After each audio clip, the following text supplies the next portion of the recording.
I think one of the conceptions is that it's like a formal diagnosis. It's more a symptom than anything. It's not like you have psychosis and then you have like this mental illness. It's like it's a sign that something else is going on. So like you can have psychosis from like substance use. You can have psychosis from like having bipolar disorder. You can even have psychosis from like a urinary tract infection.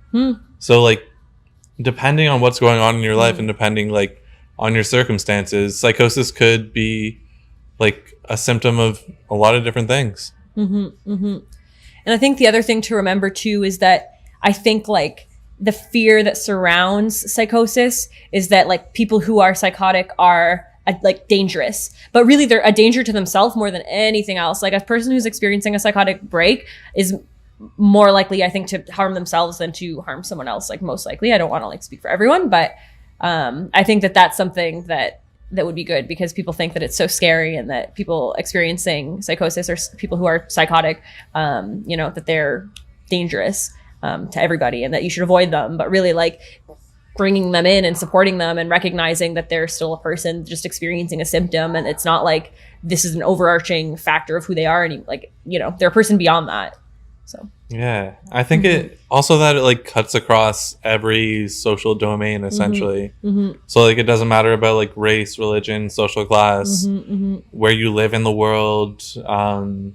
Like psychosis can still affect someone. So it's not just like the different stereotypes that other people may have about like a single type of person who has psychosis. It's like it's like the general public. It can be pretty much anyone. And I do think now that I've gone through psychosis as well, whenever I see, because it's worth acknowledging that a lot of people who I think are street involved too, like maybe experiencing mental health issues, and it makes it hard for them to function in society. And when I see that, it just makes me so sad, because I was very fortunate to have supports in place for recovery, and seeing people who are, just wandering around on the street, like muttering to themselves and struggling. I just wish that they could have the same access to supports and compassion that I was so fortunate to receive. Yeah. And that there's no cure. I know you talked a bit about that earlier, because like people think that like once you have psychosis, like that's it, your life's over, like it's the end of the road, so to speak. But there's medications, there's different types of therapies, there's like different types of psychosocial supports, there's like a whole bunch of different things that can be done to help people recover from psychosis. And it's not necessarily like a life-ending event. For me, it was definitely life-changing. Me like too. It affected me in like huge ways, but like my life's gone on, and I've done like better now after my psychosis than I did before. I don't know who I would be now if I hadn't gone through it, honestly. And that isn't to say that it's worth going through. I wouldn't recommend it, but yeah. And I also wish more people would recognize how hurtful it is to hear people throwing words like psychotic and crazy around, because I think that some people are like desensitized to it, and they'll say like, oh, like they were being psychotic, or like this person's just being crazy. And it's like, I hear that when my friends that don't know that I've gone through that experience don't realize like how much it personally affects me, and kind of bums me out to hear them talk like that about people. So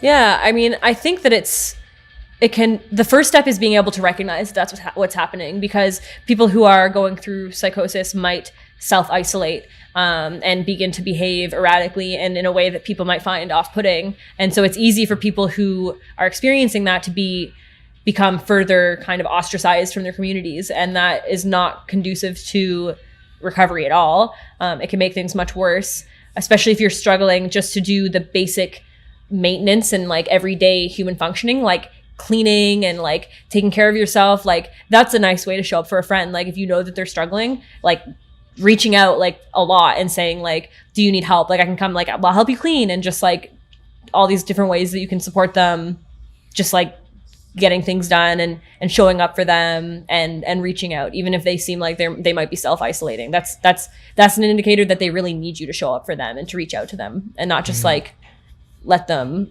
not to take it personally either.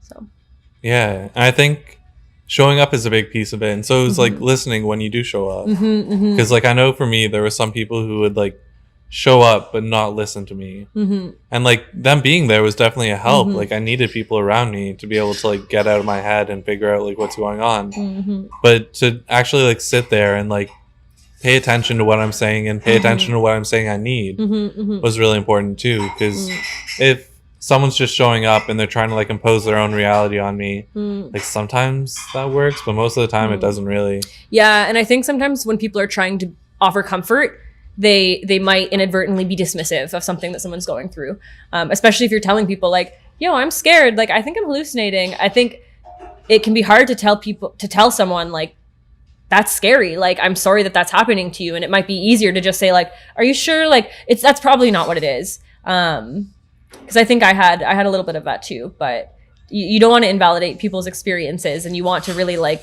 you said, listen to them, like, and not just be paternalistic or pity them or kind of give them space without actually listening and perceiving what they're saying and trying to think about what more you can offer in terms of support.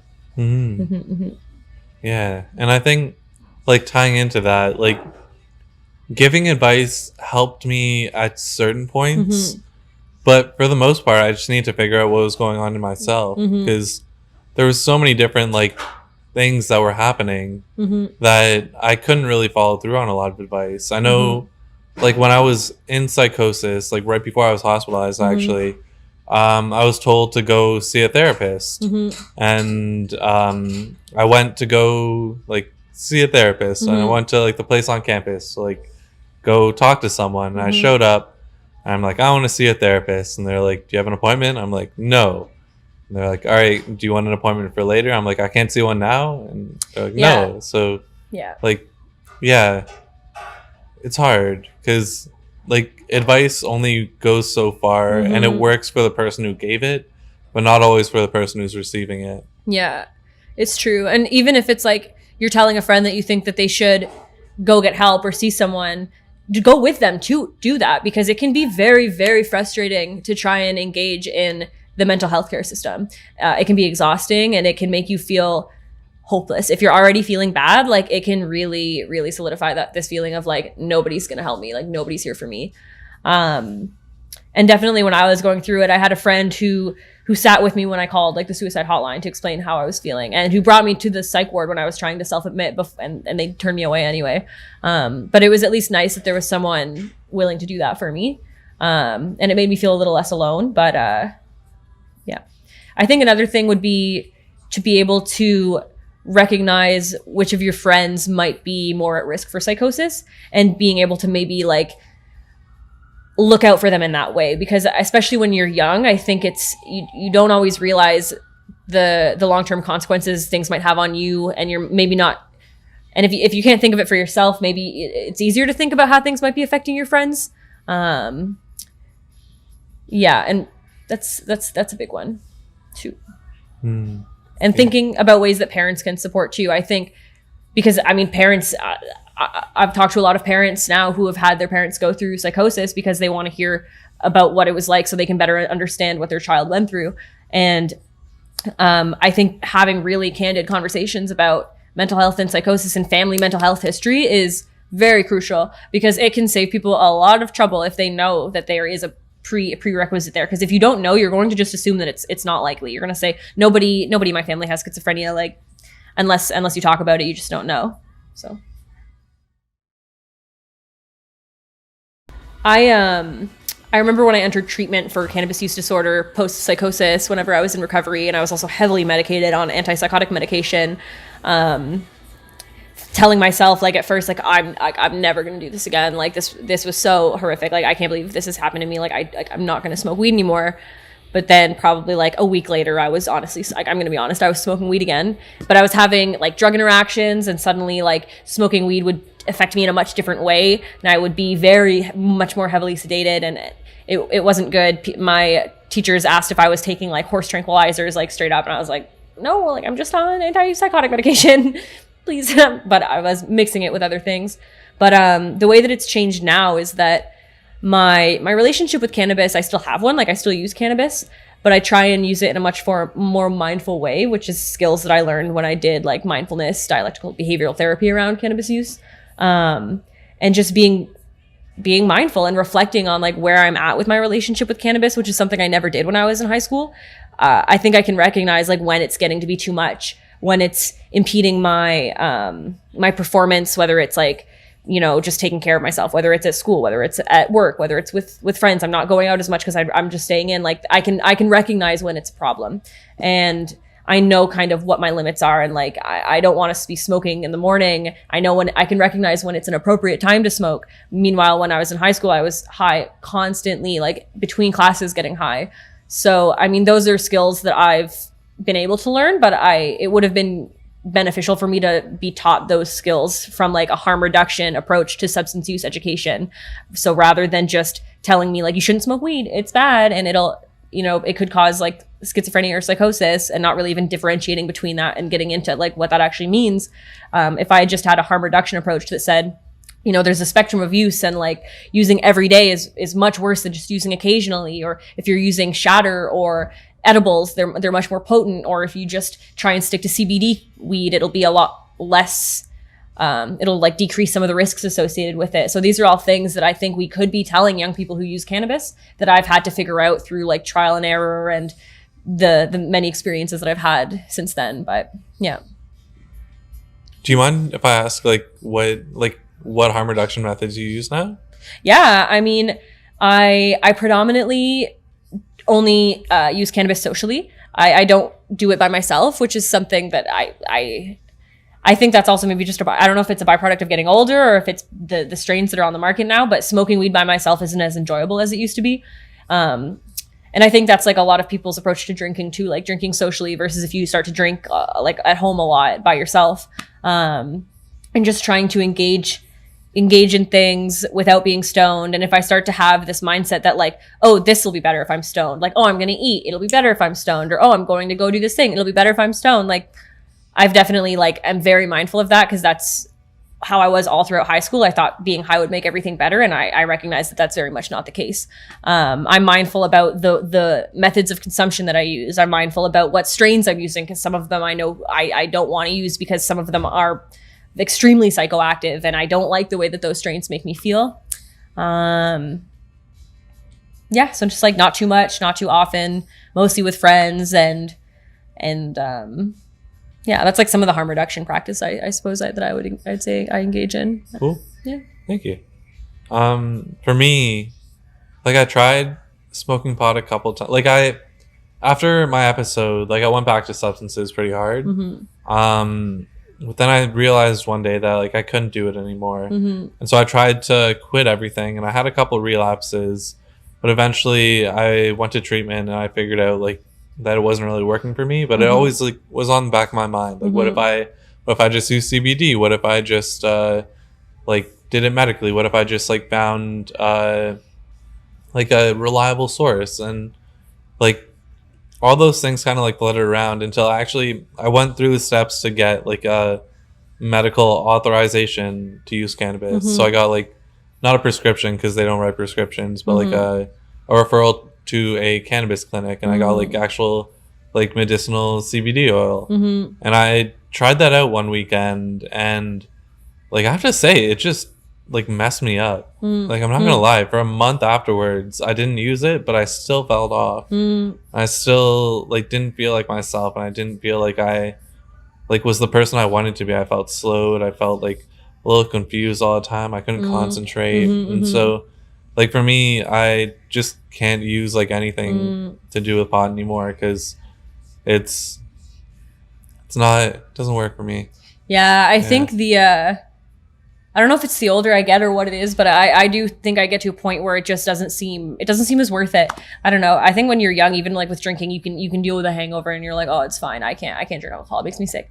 But I don't know. It gets to a point where the like cost benefit kind of comparison of using cannabis, sometimes it just seems like not worth it. I don't know. But then you can get in habits, especially if you're socializing with people who use cannabis a lot, which I do. It can be hard to avoid. But yeah.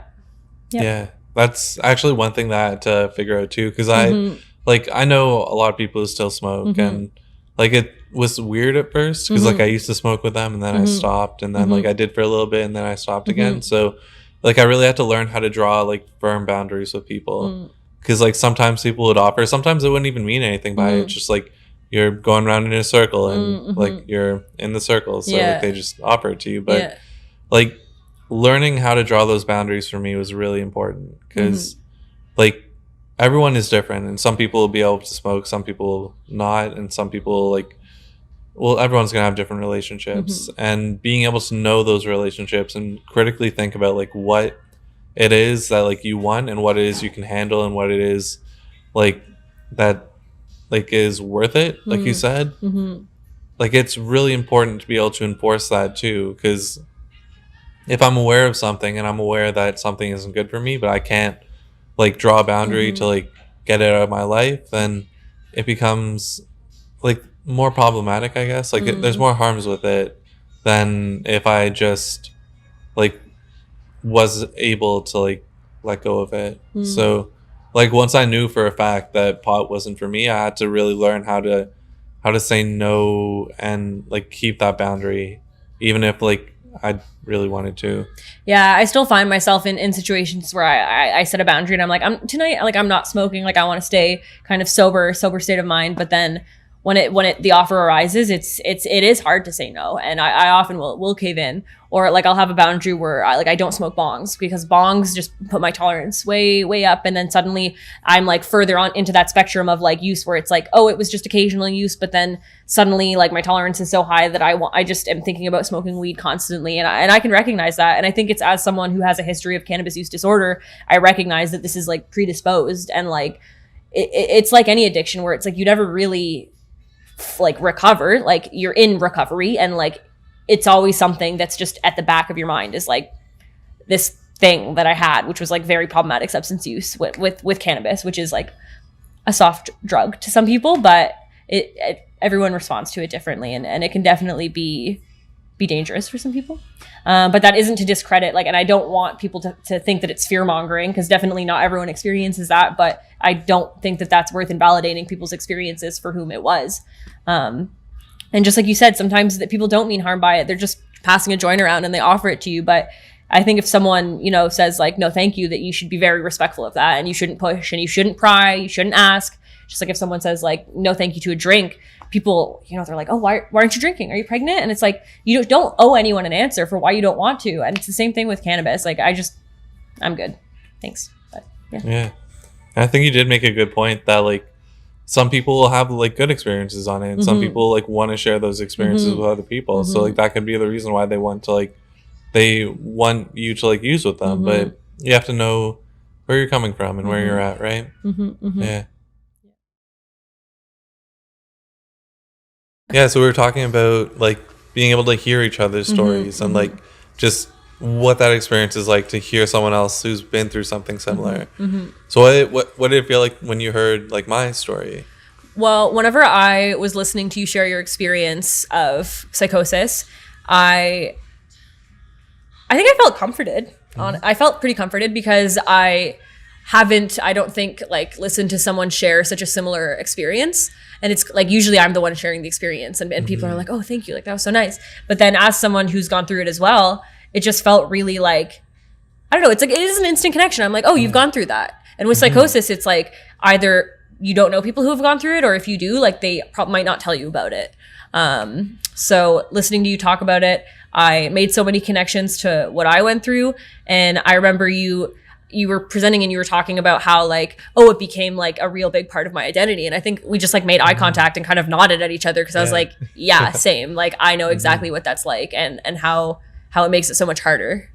Yeah, because like for me it was like that was who I was. Like I was a stoner. I was a stoner, right? Yeah, same. So it's like once I invest that much of myself into it, like what else am I? Like I don't have room for anything else. That's what I don't like about labels a lot of the time, because like I was a stoner, so I couldn't be engaged in school, I couldn't be engaged in sports, I couldn't like have friends outside the circle. Like I was a stoner, like that was the top priority. Yeah. And at first I think whenever I got that like label where like I was a stoner, because I mean, as I had mentioned, like I'd started off in elementary school and junior high being like kind of like the depressed weird kid. Like they were like, you're the emo kid, and like that's how I was labeled.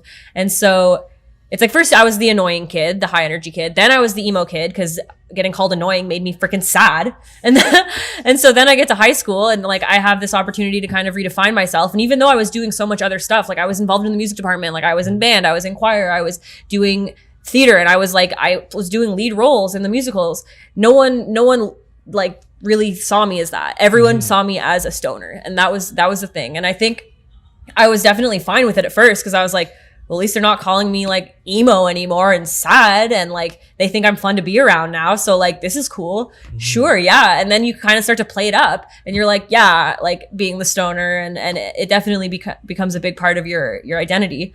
But then it can leave you feeling pretty empty whenever you start to feel less fulfilled by all the other things that you had in your life before you started smoking weed all the time. Yeah. Because your identity like collapses, right? It's like, this is who I was. I'm not that anymore. Then what am I? I have no idea. And I think at first, like I could handle the label because it made me comfortable because it was something new. But then, and I could separate myself. I'm like, oh, everyone thinks I'm a stoner. But then after a while, you start to self-identify as such. You're like, you believe it because that's what people tell you all the time. And so then that's when it becomes like really ingrained, I think. And then it's scary, the idea of not smoking weed anymore, because your identity is like so tied to this thing. But then it feels good whenever you can kind of move beyond it and break free from it, even though it's like now still what I'm doing is like talking about cannabis and substance use, but it's in a way that people, I guess, find more respectable. So yeah. It's weird how that works. Yeah. They're like, stop talking about weed, okay? And then they're like, wait, can you come talk about weed? And I'm like, okay, yeah. But talking to your friends is like bad, but talking to like a room full of people. Yeah, exactly. Yeah. When I heard you talk about stigma, actually, that really resonated with me, especially when you were like up on in front of all the people. Like it was really cool because you put it in a way that like really resonated with me, that you broke it down into like all the different parts. So not just like internalized stigma, not just like stigma from your peer group, not just stigma from like the other people around you, but like societal stigma too, and like the propagation of all of that through like different sources of like things that we like ingest is the wrong word, consume, media, just like interactions, like so many little ways that it kind of like permeates. And because it starts like kind of systemically, and then it's like societally, and then it's interpersonally, and then all of a sudden it's like this deeply rooted stigma that you have against yourself because you're like, well, I guess all I am is a stoner, right? Like and then you really stop caring about school, and then you really stop caring about sports or theater or art or anything because you're like, well, I guess I'm just gonna go smoke weed because that's all anyone expects from me. I was actually on the national team for fencing before I was like a complete stoner, and like that didn't matter to me anymore because I was a stoner now. Like, I don't need that. That was part of the past. And you went through it in college, right? Yeah. So like I started really smoking pot in high school, and then I actually had my episode in university. So it was about like a couple years from like the time I was smoking like every day until like I had my episode. But like there were little signs, like warning signs. Like every once in a while I'd have like an experience I couldn't explain. I just kind of like shove it to the side. Especially if you're stoned all the time, you're like, well, whatever. It's just the pot. I don't know. Yeah, exactly. Right? That's what people will tell you too if you're like, what? And they're like, it's just the pot. And you're like, okay. Because for me it was in high school that I'd had it, and I'm kind of, if anything, glad that I got it out of the way almost, because I feel like going through it in college would be like so rough, and then trying to reintegrate, because even so, like it happened to me when I was 17, which is like, I guess kind of early for some people, but I had started smoking in 9th grade, and then by 11th grade it was like I really got into the pot. Like I really liked it. I think genetically too, like I have family members that like smoke almost like chronically. And even now, like I go to visit family and it's acceptable. So it's like, they're all smoking. Like my mom's side will be drinking and my dad's side will be like smoking or something like that. And I don't know, but I think I felt kind of glad to get it out of the way, because even so, like trying to get back into 12th grade when I was on antipsychotic medication was so rough, at least like, and I was already at home. So it's not like I was away from home when it happened, but like trying to write an essay in like my 12th grade English class about Hamlet and the commentary on like it's a lot of heavy mental health themes was my grade 12 like literacy class. So I'm just like so heavily medicated on like thought suppressing drugs that I like just can't even write like a sentence. I'm like, I don't even know. Like I'm trying to read. I can't retain anything. And luckily everyone like was like pretty supportive. But if it happened when I was in school and I was like paying to attend school and then having to deal with that, I can't even imagine. Yeah, no, I had a terrible time of it because like it was like right around exam time that I got hospitalized too. Oh, and stress, I'm sure, was like a big catalyst. 100%. And like I had to drop courses afterwards, and like most of my courses were fine. I got like a medical note saying like stuff, but there was one course that like wouldn't let me drop it. I have an F in that course because I didn't write the final exam because they didn't accept psychosis as like a reason for not showing up, I guess. Wow. I was in the hospital at the time, but you know, gotta show up. But I actually tried going to class, going back to school, university a couple times, like after my episode, like right away. Like I had my episode in like the end of November, hospitalized up until like mid-December, and then January I went back to school. But I couldn't do it, and like I tried again in the September semester, but I couldn't do it. So it actually took me like coming back and just regrouping for like a solid like 8 months until I actually got into a good headspace and I went back to college. And because I feel like even so, it's like thinking about like the phase of like heaviest cannabis use is kind of like there was no development that was happening for me. Like I definitely feel like I had an experience of kind of stunted emotional and developmental growth because I didn't learn coping skills, because like why would I learn coping skills when I can just smoke weed about it? So then all of a sudden it's like, okay, like I was hospitalized before grade 12, and then I went through grade 12 like medicated and kind of struggling, and even took a year off before going because my parents were like, well, you know, like, oh, just like, yeah, don't push yourself too hard.